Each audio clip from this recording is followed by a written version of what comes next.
যুদ্ধ করে আপনার যে টাকা রাষ্ট্র খরচ করেছেন তার ঠিকই পরিমাণ টাকা ব্যয় করলে জুলাই যুদ্ধদের নিরাপত্তা আপনারা আপনার সময়মতো নিরাপত্তা দেন নাই।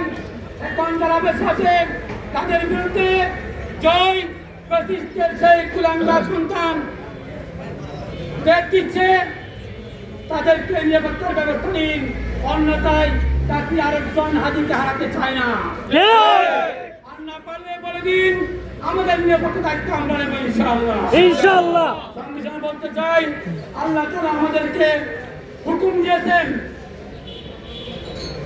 ওয়াইতু লাহুম মাসতাতুম মিন কুওয়া ওয়া মিন রিবাতিল খাইল তুহিবুনা বিহি আদুল্লাহ আদুল্লাকুম। এই যুবক ভাইরা, আমাদেরকে প্রস্তুতি গ্রহণ করতে হবে। তাই আমাদের এইভাবে আমাদের দেশের দেশনায়ক, দেশের আমাদের দেশপ্রেমিক ইসলামী শক্তিকে শেষ পর্যন্ত চেষ্টা করবে, তার কথা দেওয়া যায় না।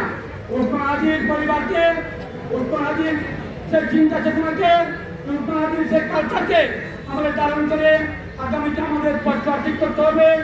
পাশাপাশি আমি আমার সহযোগিতাবাদের বলবো, যখনই যা করবো আমরা আমার একাদের মাধ্যম থেকে মুরব্বীদের হুকুম মতে চলবো ইনশাআল্লাহ।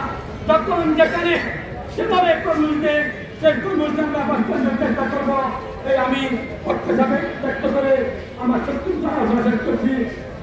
সাথে ওসমান হাদি জান্নাতে আলী ভাইকে তার জান্নাতে উত্তম মাকাম কামনা করে এবং সরকারের কাছে বর্তমান যারা জুলাই যুদ্ধরা যারা জেলের মধ্যে আছে, বিশেষ করে হাসান আব্দুল্লাহ সারজিৎ হারুন জাহার এবং নাহিদ আসিফ